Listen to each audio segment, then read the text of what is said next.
Just wanted to update you guys as we've kind of gone through the week and really feel good about our process and our plan for the game. Jaren Hall will start the football game, going back and really looking at some of the things he did in his short time out there against Atlanta. I was unfortunate when he got dinged up, and now that he's healthy, he's had a few great weeks of preparation, and look forward to seeing what Jaren can do.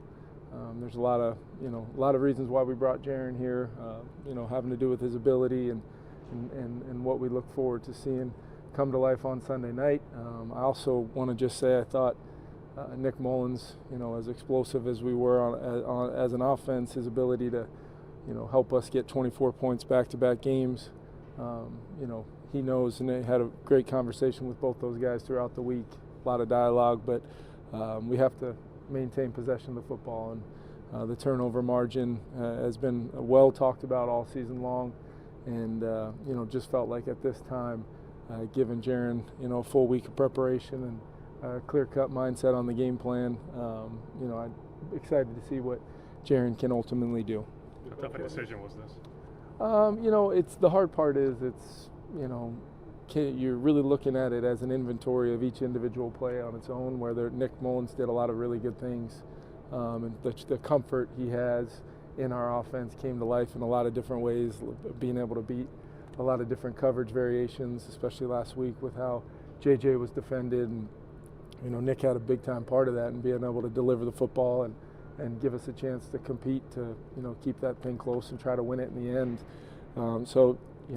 It was difficult from a standpoint of knowing that our execution level, and especially in the pass game with Nick in there, has been really, really good. It's just we've had some really critical, weighty down, third down, red zone third downs type of turnovers that's made it really hard to overcome to win football games. And now, Jaren really going to be his second start, giving him another week of preparation. What made me feel comfortable with this was knowing how Jaren's put in the work throughout this time, even these last couple weeks being the number 2, how he's really taking advantage of that and the comfort he feels in the game plan, and then really getting the game plan put together in a way where no matter who plays quarterback, we can really talk about what it's going to take to win the game, and that position clearly having a big part of it, but it's about the other 10 guys in the huddle, and then how we play in all 3 phases as a team. When you go back to our game in Lambeau, I thought we did that. I thought we did a lot of really, really good things as a team from a standpoint of, complementing one another. Metellus interception, touchdown, next play to Jordan Addison, things that, made, a lot of our football philosophy, how we intended to play this year, really come to life. And I think that should give our guys a lot of confidence.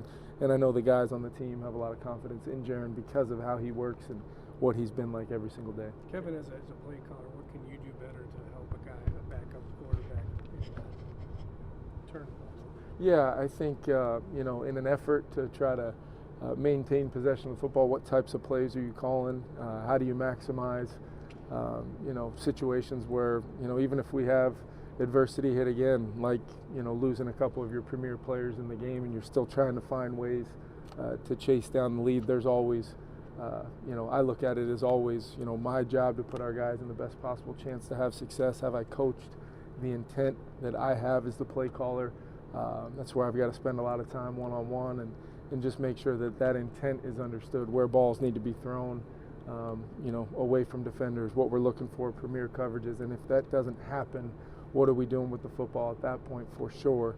And then just, I think it's a little bit of everything. You can't run for 1.5 yards a carry. You can't, get penalties that take you from a 3rd and 3 to a 3rd and 18. You can't do some of those things that create scenarios where bad football can happen, and that's where I see it as an all-11 mentality towards it, and I absolutely probably put the most on myself to make sure, as a former quarterback, I always just wanted to be put in the best situations to go play and have success, and that's what I try to do for these guys.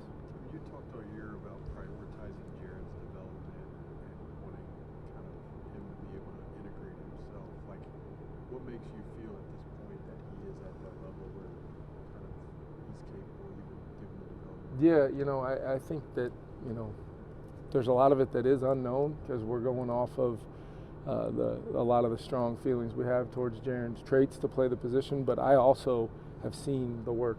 I've seen him, in here late on Fridays and going through the whole game plan, not knowing if he was going to play or not, but being ready, being prepared, simulating what it's going to be like to go through the process, going through the call sheet at the end of the week, communicating things that he's comfortable with and has a lot of confidence in. And he's kind of gone through that, really at our, we've told him over and over again, hey, you got to be ready to roll and use these opportunities to continue to perfect your preparation.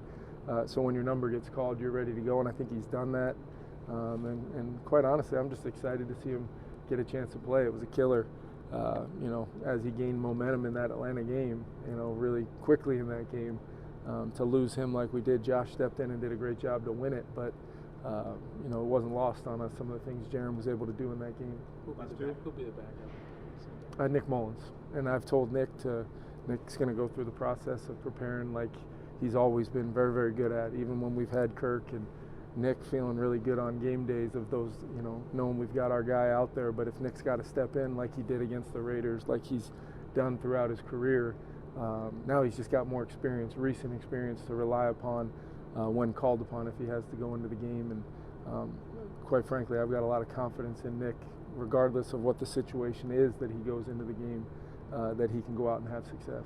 You mentioned that 1.5 yards a carry number. Just how important do you think running the football effectively is going to be to keep Jaren from weighty downs consistently? Yeah, I mean, you're never gonna be able to avoid third down altogether just by running the football. I mean, even 2 efficient runs, you're gonna have to convert on a third down. I think it's more about the attempts plus the completions we can generate.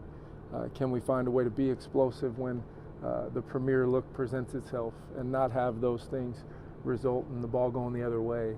Can we sustain through a sequence of downs, even if it doesn't turn into points, field goal opportunities? Can we sustain to be able to play the field position game, limit the negative plays, whichever they may be, but maintain possession of the football is how you, inevitably can win close games in this league. And then it's about penalties. It's about execution. It's about, defensively getting stops and then not having special teams penalties to set you back for a long field when you had a decent return. And all of those things play into it. But the run game is always any offense's best friend if you can get it going. But if it consistently shows that it's going to set you in back-to-back third downs, which is essentially what second and longs are in a lot of ways, passing downs where you kind of lose the element of the marriage of the run and the pass at that point. We know we can still move the football in that phase. I think we've proved that. But it certainly is a lot easier and makes it harder on the defense when you can kind of keep them in a world where they've got to defend both. Thanks, everyone. Locker room is open. Thank you, guys.